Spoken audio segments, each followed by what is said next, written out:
Dear students, welcome to Educate. Today we will be studying the basics of accounting, and that is this chapter is called accounting equation. Accounting equation में हम सीखेंगे क्या क्या ना meaning of accounting equation, transactions, effect of transactions on accounting equation, process of preparing accounting equation, rules for accounting equation, effect of adjustment of transaction on accounting equation. तो meaning of an accounting equation क्या है? Accounting equation is a mathematical expression based on dual aspect concept of accounting.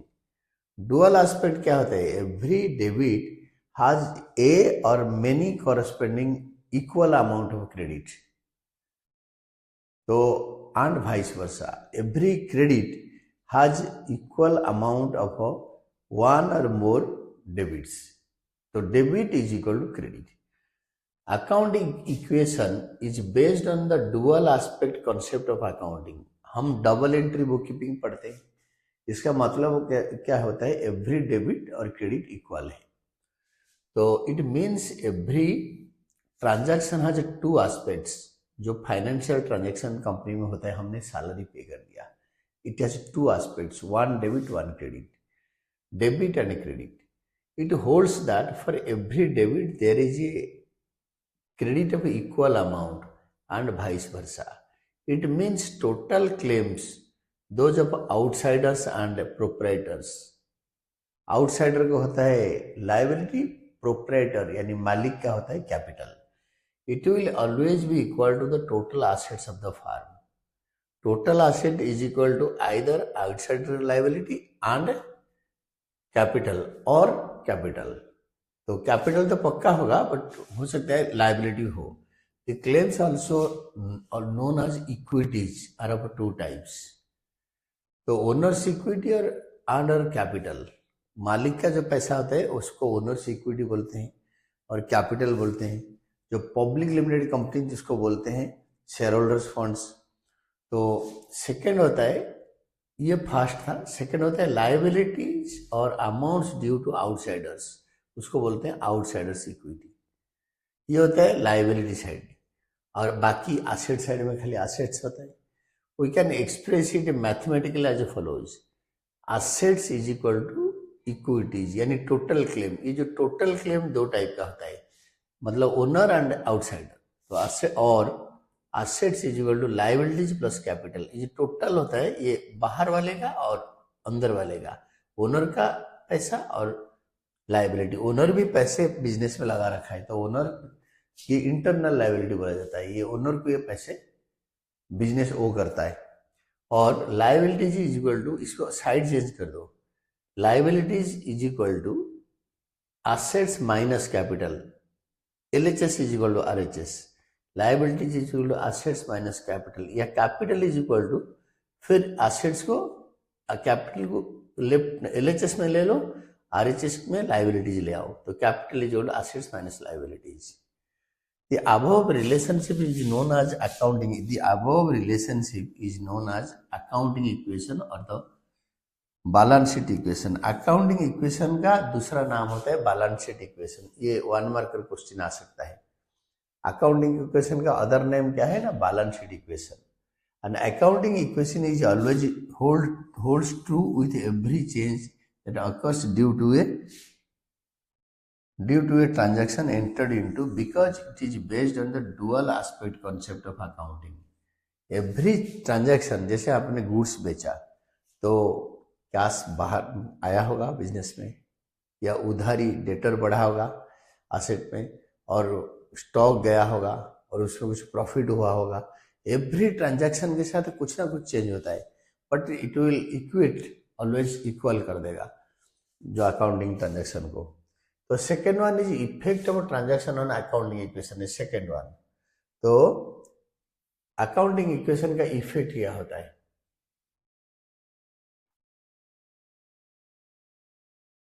Effect of transactions on accounting equation.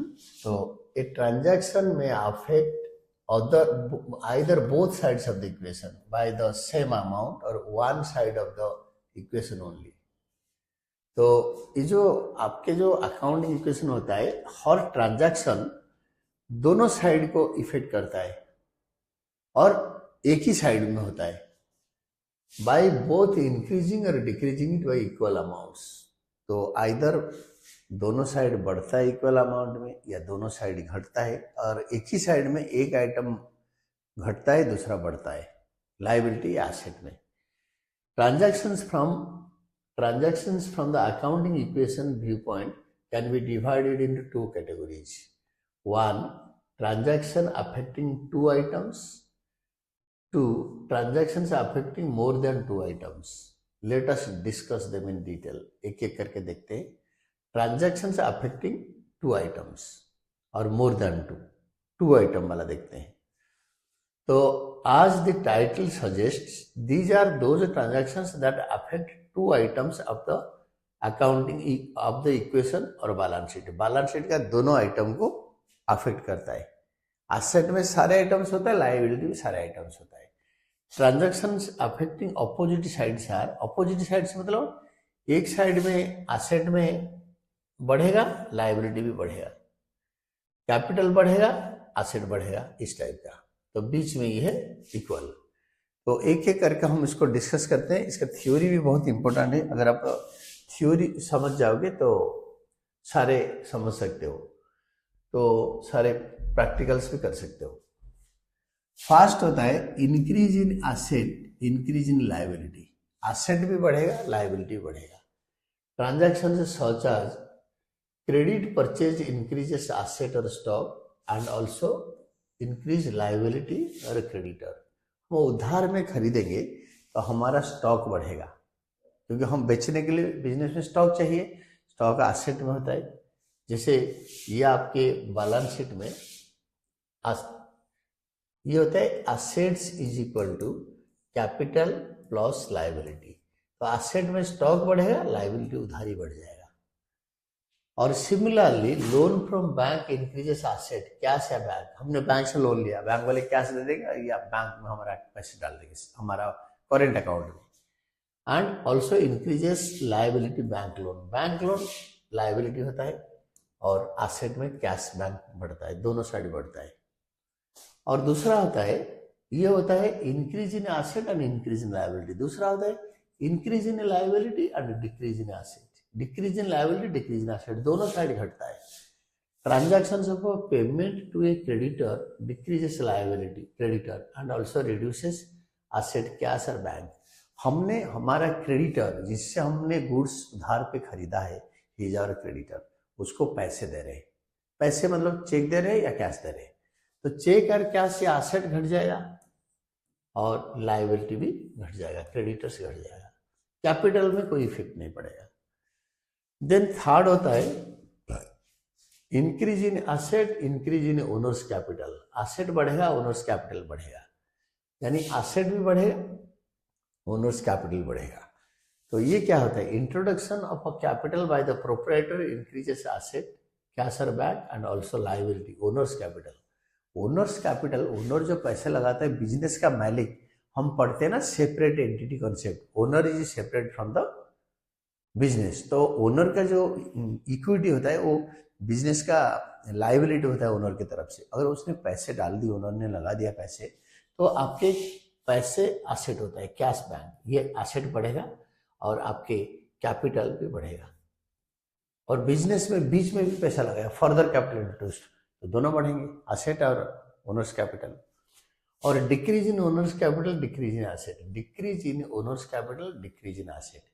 Drawings bye the proprietor, घर ले गया पैसा या goods owner use करने के लिए। अगर खुद ही ओनर कुछ बिजनेस करता है राइस का और घर में खाना बनाने के लिए चाहिए अपने यूज के लिए, एक बोरी ले लिया 1000 रुपये का, तो उसका एसेट भी गया और उसका कैपिटल भी गया। तो owners drawings bye the proprietor decrease liability और ओनर्स कैपिटल। घर ले गया, पैसे ले गया घर खर्चा करने के लिए, बिजनेस करता है तो घर का खर्चा कैसे निकलेगा, तो जो घर ले जाता है प्रोप्राइटर, कैश या गुड्स या बैंक के फॉर्म में ले जाता है, तो उस केस में आपके कैपिटल, ओनर्स कैपिटल घटेगा एंड ऑल्सो एसेट, कैश और बैंक घटेगा। स्टॉक भी घट सकता है, तो ये भी घटेगा और ये भी घटेगा लायबिलिटी, ये सारे बीच में इक्वल चल रहा है। Transactions affecting same side in opposite direction, same side में अपोजिट डायरेक्शन में होता है, तो यानी एक एसेट घटेगा तो दूसरा एसेट बढ़ेगा, एक लायबिलिटी घटेगा तो दूसरा लायबिलिटी बढ़ेगा, सेम साइड, मतलब खाली एक ही साइड में, आइदर एसेट में और कैपिटल में एंड लायबिलिटीज में, ऐसे हो सकता है। तो उसका देखो, फर्स्ट होता है increase in asset, decrease in another asset. उसका एग्जांपल क्या है? Transactions such as cash purchases और receipt from debtors increase one asset और गुड्स एंड कैश और बैंक रिस्पेक्टिवली। तो क्या होता है, डेटर्स से हमने पैसे लिया तो हमारा कैश या बैंक बढ़ेगा, यानी एसेट बढ़ेगा, डेटर भी एक एसेट है, वो भी घटेगा। तो इस तरफ कोई इफेक्ट नहीं, एक एसेट बढ़ेगा, कैश आया, डेटर ने दिया तो डेटर घट गया। तो दूसरा होता है, सेकंड होता है decrease in liability, increase in another liability, एक उधारी घटेगा और दूसरा उधारी बढ़ेगा। Settlement of a creditor by issue of shares और debentures decreases a liability creditor and increases another liability shares और डिवेंचर्स। शेयर होता है आपके इक्विटी, किसी क्रेडिटर को आपने मालिक बना दिया बिजनेस का, to a portion, to a part, एक पार्ट का मालिक, तो आपके कैपिटल बढ़ेगा, इस तरफ जीरो है, एसेट नहीं, आपके कैपिटल बढ़ेगा और क्रेडिटर घटेगा, ये दोनों इक्वल आ गया। अगर 1 लाख का हमने शेयर दे दिया किसी क्रेडिटर को तो वो मालिक बन गया कंपनी का to the extent of 1 lakh, तो creditor became the capital, convert हो गया।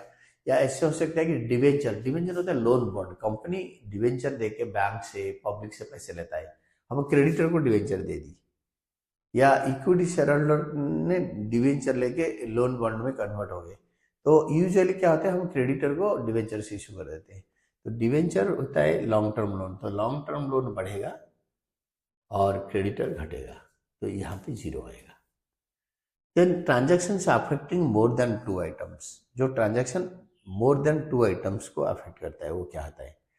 तो से transaction affecting more than 2 items क्या क्या है? Some transactions affect more than 2 items of the accounting equation और a balance sheet, balance sheet के 2 से ज्यादा। For example, when goods are sold in cash for 30,000, 30,000 रुपये कैश लिया और गुड्स बेचा, it is made up of a cost, ये जो बेचा है goods, it is made up of a cost ₹25,000 and profit ₹5,000, 25,000 cost और 5,000 profit. Cost of goods 25,000 reduces asset और stock of goods or cash increases by 30,000. The owner's capital increases by profit of 5,000.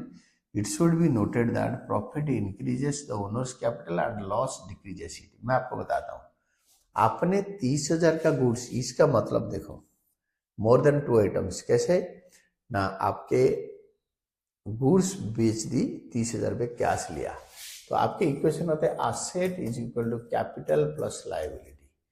तो asset में आपके cash होता है, cash 30,000 आया plus stock 25,000 गया, ये होता है आपके LHS, और कैपिटल में आपके प्रॉफिट है 5,000 प्लस 5,000, लायबिलिटी में जीरो, लायबिलिटी में जीरो बढ़ रहा है। तो आपने जब 30,000 का गुड्स बेचता हो, it is made up of 2 things, एक होता है कॉस्ट, एक होता है प्रॉफिट। जो गुड्स आपने बेचा उसको 25,000 कॉस्ट में खरीदा था और 5,000 प्रॉफिट कमाया, तो आपके पास 30,000 कैश आया, 25,000 का स्टॉक गया, तो आपके finally 5,000 capital, profit increases the capital, तो कैपिटल बढ़ गया। This is all about your accounting equation, ऐसे ही बनेगा आगे। The process of preparing accounting equation, जो अकाउंटिंग इक्वेशन का प्रोसेस क्या होता है, नेक्स्ट हम पढ़ेंगे। प्रोसेस ऑफ अकाउंटिंग इक्वेशन में देखो, ये जो मैंने आपको पढ़ाया इसको डिटेल्स में हम डिस्कस करेंगे, how to prepare accounting equation, the process of preparing accounting equation. The process of accounting equation begins with 1. Ascertaining assets, liabilities or capital affected by a transaction. Ascertaining assets, liabilities or capital affected by a transaction. तो एक transaction में asset में क्या effect पड़ रहा है, liabilities में क्या इफेक्ट पड़ रहा है और कैपिटल में क्या इफेक्ट पड़ रहा है, पहले इसको असर्टेन करेंगे, निकालेंगे. Will be finding out mentally, mathematically इसका इफेक्ट क्या पड़ेगा बिजनेस के एसेट लाइबिलिटीज के ऊपर. देन सेकेंड होता है deciding the effect in terms of increase और decrease of a transaction on assets, liabilities and capital. कौन सा बढ़ेगा कौन सा घटेगा. थर्ड होता है recording the effect of the relevant side of the equation. Recording the effect on the relevant side of the equation. Equation का जो साइड में लिखना है लिख देंगे. Let us discuss few transactions to understand the accounting equation. ये accounting equation को समझने के लिए कुछ ट्रांजैक्शन से डिस्कस करते हैं. मैं आपको अच्छी तरह पढ़ाऊंगा. आपको हमेशा टी.एस. ग्रोवाल साहब के बुक खरीदना है और उस बुक का सारे एक्सरसाइज करना है, इलस्ट्रेशन और थ्योरीज अच्छी तरह पढ़ना है. Then you can get very good marks. बिना देखे सब करना है. थ्योरी खाली मतलब बुक से पढ़ना है. अगर नहीं समझ में है तो यहाँ से देखना है. तो this is always very good for your base. और अगर बेस स्ट्रांग हो जाएगा तो आप सारे क्वेश्चन वगैरह कर सकते हो.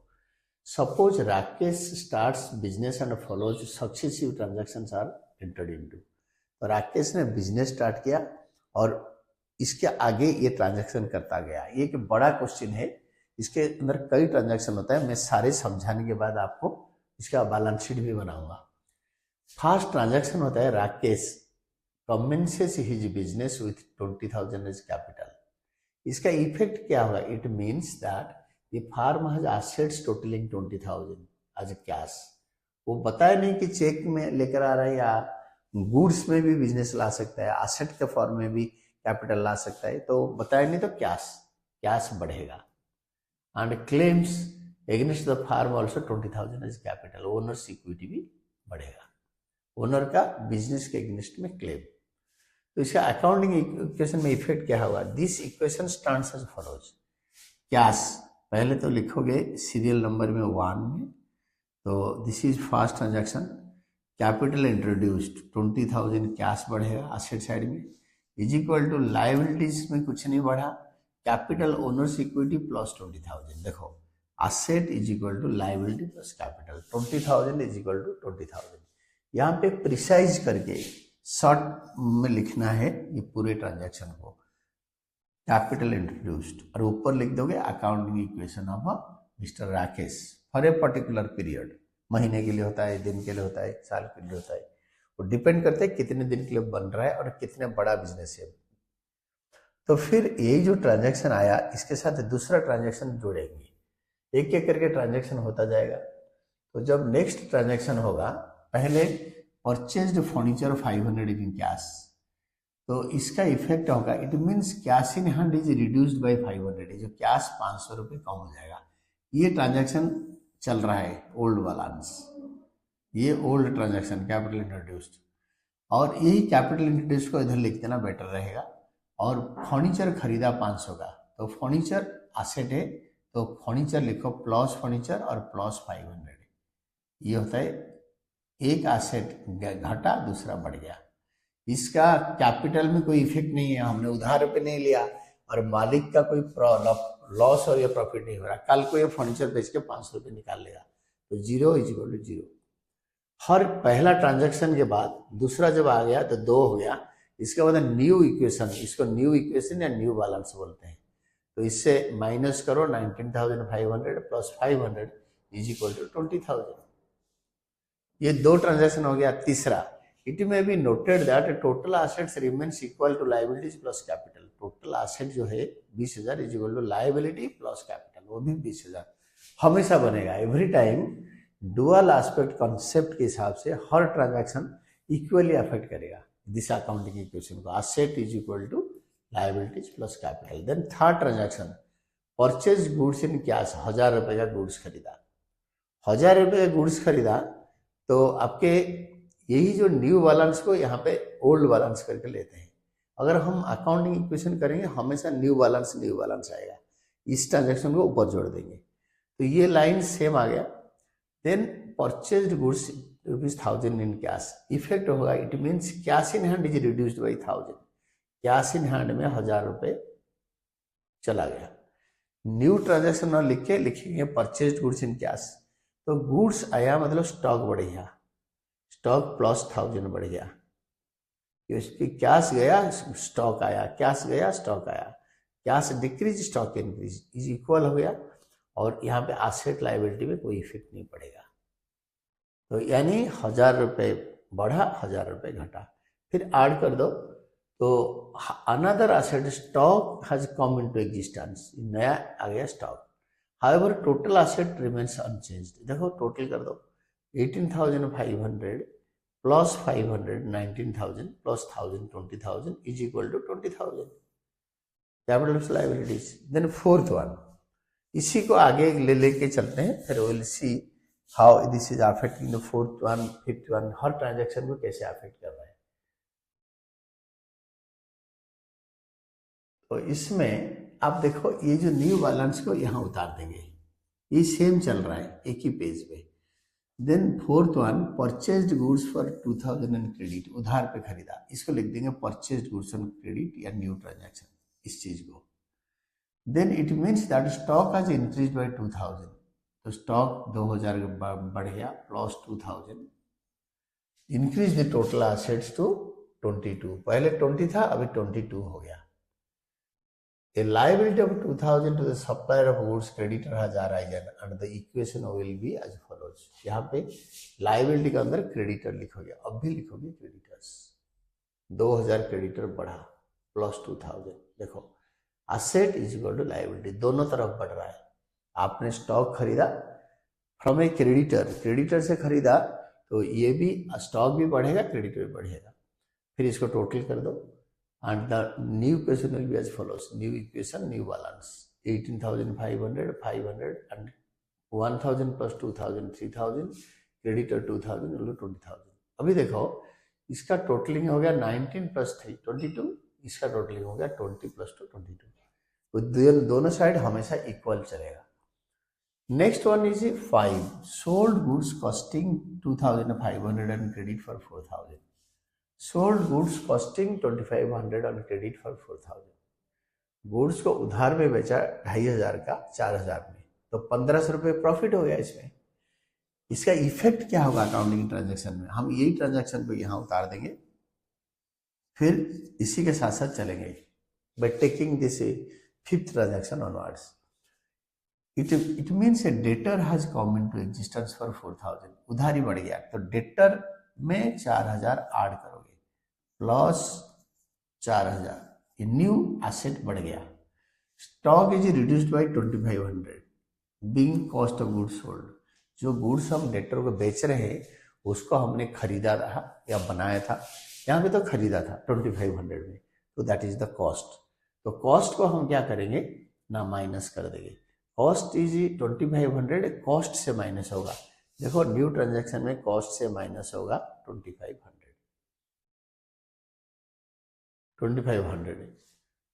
नेट इंक्रीज इन एसेट कितना हो गया ना, 4000 का हमने कैश लिया, 2500 का गुड्स बेचा, तो प्रॉफिट हो गया 1500, profit will be added to capital. हमेशा प्रॉफिट कैपिटल को बढ़ाता है, लॉस कैपिटल को घटाता है, तो प्रॉफिट अगर बढ़ाता है तो आप प्रॉफिट में इसको ऐड करो, ऐड करोगे प्रॉफिट में 1500, देखो 4000 का बेचा 2500 का स्टॉक, तो 1500 रुपये प्रॉफिट हो गया, तो इसको ऐड, ये देखो asset is equal to, asset में इंक्रीज हो रहा है 1500, लायबिलिटी में इंक्रीज हो रहा है कैपिटल 1500, ओनर का इक्विटी बढ़ गया, तो इसको ऐड कर दो, this is same, this is 23,500, this is 23,500 and this is 23,500।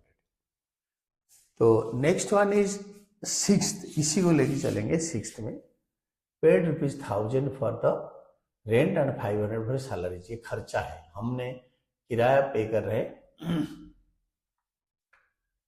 हम ये जो न्यू बैलेंस को नेक्स्ट इक्वेशन में हम इसको कैरी ऑन करेंगे। तो इसमें लिखा है paid 1000 for rent and 5000 for salaries. ये खर्चा है, रेंट खर्चा है और सैलरीज भी खर्चा है। ये जिसको हम देंगे वो वापस नहीं मिलेगा। हमने उस सर्विसेज से ले लिया, उसका सेवा ले लिया। रेंट में लिया तो दुकान का भाड़ा दिया, और सैलरी पे कर दिया तो जिस बंदे को सैलरी पे करा उससे हमने काम लिया। तो इसका इफेक्ट होता है, it means cash in hand has reduced by 6000। तो टोटल कैश, इसमें एक ही ट्रांजैक्शन है ना, तो न्यू ट्रांजैक्शन है, या इसी ट्रांजैक्शन को उतार दो, पेड रेंट एंड सैलरी। तो टोटल हमने पे करा 1000 और 5000, 6000 हमने कैश पे करा। तो कैश से माइनस करो। These are expenses and no asset comes into existence. तो ये खर्चा है, कोई एसेट आया नहीं। Hence capital will be reduced by this amount as shown below. 6000 को कैपिटल से भी माइनस 6000 करोगे, क्योंकि हमने पैसे देकर कोई एसेट खरीदा नहीं। खर्चा कैपिटल को घटा देता है। लॉस एंड एक्सपेंसेस कैपिटल को घटाता है। इनकम एंड प्रॉफिट कैपिटल को बढ़ाता है। तो यहाँ पे हमारा ये एक्सपेंडिचर था, तो एक्सपेंडिचर कैपिटल को रिड्यूस कर दिया। फिर इसको टोटल करो, 12500, 500, 500, 4000 सेम 2000 एंड आपके 15500। ये दोनों को ऐड करो 17500, और इसको ऐड करके देख लो, this is 17500। Then comes your seventh transaction. Rakesh withdraws 2000 for his personal use. Rakesh मालिक होता है, वो घर का खर्चा के लिए कैश विड्रॉ कर लिया। इसका इफेक्ट क्या होगा ना, ये ट्रांजैक्शन को, सेम ट्रांजैक्शन को अभी नीचे निकालो, ये सारे एक ही फॉर्म के अंदर बनेगा। आगे बताऊंगा, सबको जोड़ के इकट्ठे एक ही क्वेश्चन आंसर उसी में आएगा।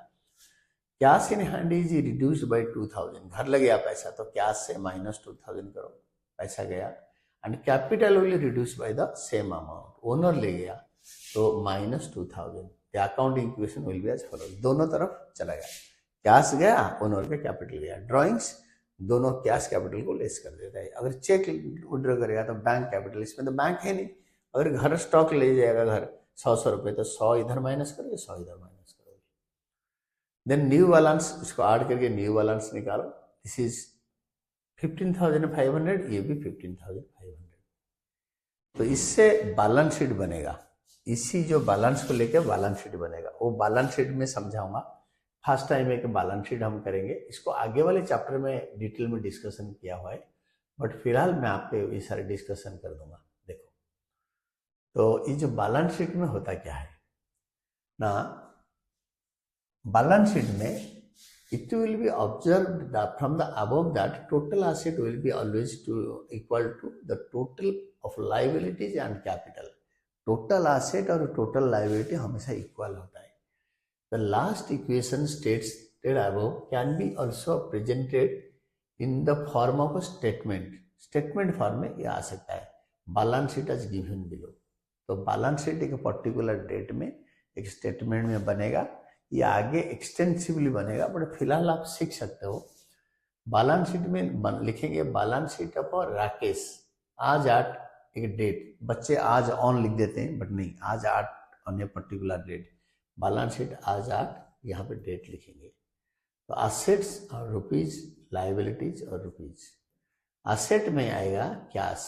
कैश देखो आपके 10,500 कैश इधर। ये जो असेट है, असेट का ये सारे आइटम्स है, कैश, फर्नीचर, स्टॉक, डेटर्स। तो आप इसको लिखोगे कैश, स्टॉक, डेटर्स। ये करेंट एसेट है, विद इन द ईयर ये क्या करेगा ना, एडजस्ट हो जाएगा। करेंट एसेट, करेंट एसेट जो होता है जो 1 साल के अंदर फॉर्म चेंज हो जाएगा। कैश को अगर हम स्टॉक खरीद लेंगे तो स्टॉक में कन्वर्ट हो जाएगा, स्टॉक को बेच देंगे उधार में तो डेटर बन जाएगा, बट ये 1 साल से ज्यादा के लिए यूजुअल होता नहीं। बट फर्नीचर सालों सालों तक हम रखेंगे इसको, तो furniture is a long term asset. इसको बोलते हैं liquidity form of balance sheet. ये आगे बहुत एक्सटेंसिवली डिसाइड मतलब हम पढ़ेंगे। तो cash, stock, debtors, then furniture. और जो वैल्यू इसका आएगा, ये वाला वैल्यू 10,500, फर्नीचर का 500, और आपके स्टॉक का 500, और आपके डेटर्स का 4000, ये फर्नीचर का 500। तो ये जो वैल्यूज लास्ट में लिखा है यही वैल्यू जाएगी और रेस्पेक्टिव आइटम के सामने। और क्रेडिटर एंड कैपिटल ये दोनों लायबिलिटी साइड में आ जाएगा, पहले क्रेडिटर देन कैपिटल। कैपिटल जो लिखेंगे ड्राइंग्स को अलग दिखाएंगे।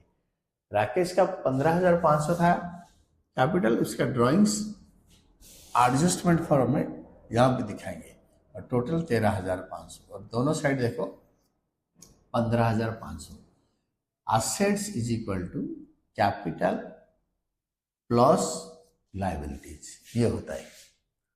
तो हम इसको इन्होंने जो इसको लिखा है इसको पढ़ के एक बार देखते हैं कि व्हाट दे हैव रिटन, और ये सबसे बढ़िया लिखा होता है और एक्सप्लेनेशन इतना अच्छी तरह होता है कि one can easily understand. The balance sheet shows sources from which funds are received. Balance sheet यही बोलता है कि कहाँ कहाँ से पैसा आया है। Left hand side does that. In the above case, 2,000 are received from outsiders and 15,500 are contributed by the proprietor. Outsiders से 2,000 रुपये लिया है, 15,500 ओनर ने कंट्रीब्यूट किया है। The other side known as asset side shows how the funds are invested.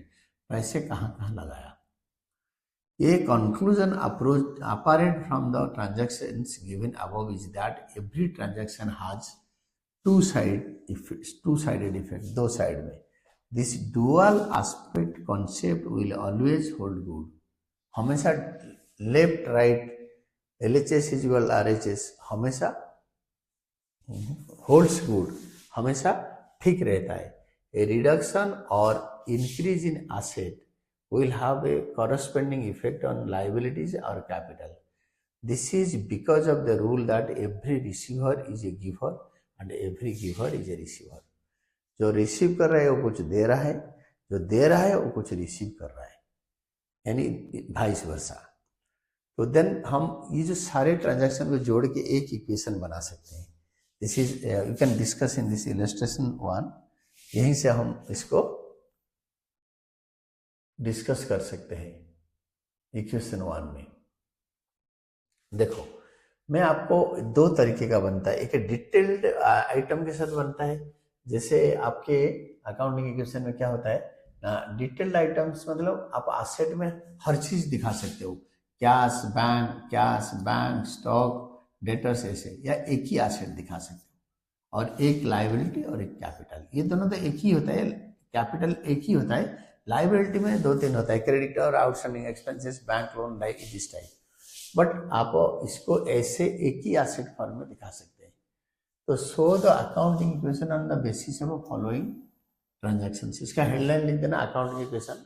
Gurman started business with cash 1 lakh. तो आप लिख सकते हो अकाउंटिंग इक्वेशन ऑफ गुरमान। तो इसने बिजनेस स्टार्ट किया 1 लाख कैश के साथ। First transaction Gurman started business with cash, serial number, transaction, फिर asset is equal to liability plus capital, एक ही पेज में आ जाएगा ये। तो ये 1 लाख आपके एसेट यानी कैश बढ़ गया, 1 लाख कैपिटल बढ़ गया। सेकेंड होता है परचेज्ड गुड्स इन कैश। तो परचेज्ड गुड्स इन कैश लिखो यहाँ पे, आपके स्टॉक बढ़ेगा, कैश घटेगा। पैसे गया दुकान के अंदर से और स्टॉक आया, तो बिजनेस में स्टॉक बढ़ रहा है और कैश जा रहा है, is equal to capital 0 liability 0। फिर इसको ऐड करके न्यू इक्वेशन बन जाएगा 1 lakh is equal to 1 lakh. Third purchased furniture from messrs Samrat furniture for 20,000 on credit, उधार पे खरीदा।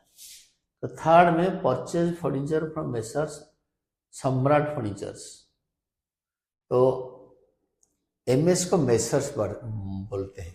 दुकान के यूजुअली दुकान के आगे लिखा होता है messrs furniture, messrs Samrat furnitures या मेसर्स रघुवीर दास एंड कंपनी ऐसे करके लिखा होता है। तो आपने फर्नीचर खरीदा तो आपके एसेट बढ़ेगा 20,000, और उधार मिला तो आपके लायबिलिटी यानी क्रेडिटर, यहाँ पे लिख देना क्रेडिटर्स बढ़ेगा 20,000। तो यहाँ पे एक ही लायबिलिटी कॉलम बनाया, तो जितना उधारी होगा इसी में चढ़ाते जाएंगे, तो दोनों इक्वल हो गया। फिर न्यू इक्वेशन निकाल दो, 1,20,000 20,000 और 1 lakh. Then fourth sold goods costing 25,000 for 35,000 against cash. Cash लिया, स्टॉक दिया। Sold goods costing 25,000 for 35,000। 35,000 में खरीदा 25,000 का कैश देकर, तो 10,000 बढ़ गया। 1,20,000 से 25,000 का गया और 35,000 का आपके कैश आया। तो 10,000 बढ़ गया तो 1,30,000 हो गया। 20,000 लाइबिलिटी और 1,10,000 आपके कैपिटल, क्योंकि प्रॉफिट हो गया। आप कोई भी चीज 25,000 का स्टॉक को 35,000 में बेचोगे तो 10,000 प्रॉफिट इंक्रीजेस द कैपिटल। तो ये 10,000 इस टोटल में आ गया। 1,20,000 became 1,30,000 and 1,00,000 became 1,10,000। Profit capital को बढ़ाता है। Last transaction, messrs Samrat furniture was paid in cash. सम्राट फर्नीचर कौन है? ये वाला, इनको कैश दे दी, तो कैश से माइनस करो 20,000 एसेट से, और लाइबिलिटी भी हमने चुका लिया -20,000। फिर न्यू इक्वेशन, ये पेड टू सम्राट फर्नीचर्स, न्यू इक्वेशन आएगा 1,10,000 इज इक्वल टू 1,10,000। तो इसमें नोट इन्होंने दिया है, आप भी देना। Sale of goods has resulted in a profit of 10,000। It has been added to the capital because net profit at the year end is transfer to capital account. तो capital account को जो profit होता है, हम जब आगे जाकर पढ़ेंगे, पहले ट्रेडिंग अकाउंट बनाएंगे, then profit and loss account बनाएंगे। अगर प्रॉफिट होगा तो कैपिटल अकाउंट को ट्रांसफर करके बढ़ जाएगा, लॉस होगा तो कैपिटल अकाउंट को ट्रांसफर करके घटा देंगे कैपिटल को। तो फिलहाल अकाउंटिंग इक्वेशन में माइंड ऐड कर देंगे। देन योर नेक्स्ट क्वेश्चन, तो इलस्ट्रेशन 2, इसमें डिटेल्ड अकाउंटिंग देखो, डिटेल्ड अकाउंटिंग, इसमें हर आइटम को लिखेंगे। हर आइटम को कैसे लिखेंगे इसी दिस।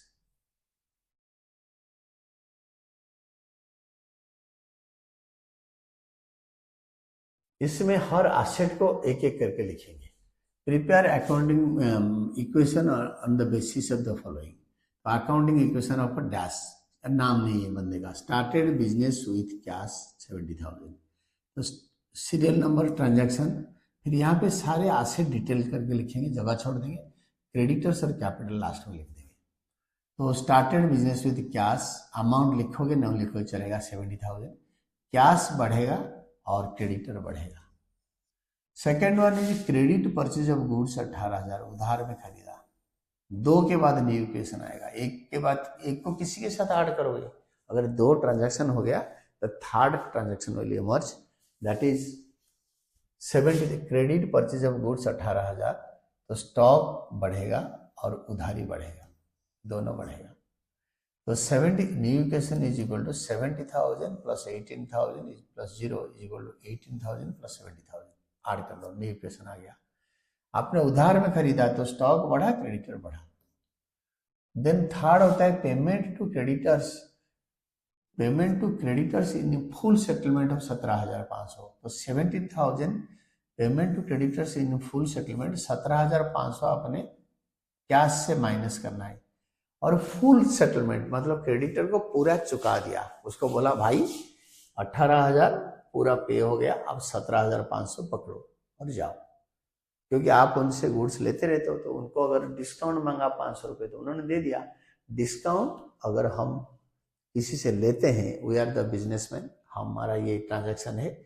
जब भी आप क्वेश्चन करते हो हमेशा बिजनेस का मालिक बन जाओ, सोचो माइंड में कि you are the owner of the business. तो आपने 17,500 दिया, तो कैश से माइनस करो, एसेट से, कैश से, और आपने आपके क्रेडिटर को पूरे चुका दिया तो 18,000 गया, तो 500 रुपये आपको डिस्काउंट मिल गया। When you are receiving discount you are making an income, आपके एक इनकम हो रहा है, तो प्लस 500। अगर आप किसी क्रेडिटर को पे करने के टाइम पे, डेटर को पे करने के टाइम पे अगर डिस्काउंट दे दिया तो -500। यहाँ पे आपने 500 रुपये बचा लिया, तो एसेट साइड से 17,500 गया, लाइबिलिटी साइड से -17,500 गया। तो अभी क्या होगा, न्यू इक्वेशन ऐड कर दो, ये दोनों को ऐड करके ये ट्रांजैक्शन को करके न्यू इक्वेशन आ गया। ये देखो 70,500 is equal to 70,500। Then last होता है purchased machinery for cash. Cash गया, मशीनरी आया, दोनों एसेट। कैश गया -20,000 और मशीनरी आया, मशीनरी में +20,000। जितना जा रहे उतना आ रहे, इज इक्वल टू 0 + 0। इसके लायबिलिटी या कैपिटल में कोई इम्पैक्ट नहीं है, हमने एसेट खरीदा। अभी ये दोनों ट्रांजैक्शन को ऐड कर दो, न्यू इक्वेशन आएगा। And this 3 is equal to 75,000। वो पुराने वाले फॉर्म में हम बैलेंस शीट में एसेट को डिटेल में दिखा नहीं सकते, बट ये अकाउंटिंग इक्वेशन में बैलेंस शीट अगर बनाएंगे एसेट में तीनों आ जाएगा। Cash, stock, machinery. पहले कैश आएगा, देन स्टॉक आएगा, देन मशीनरी आएगा।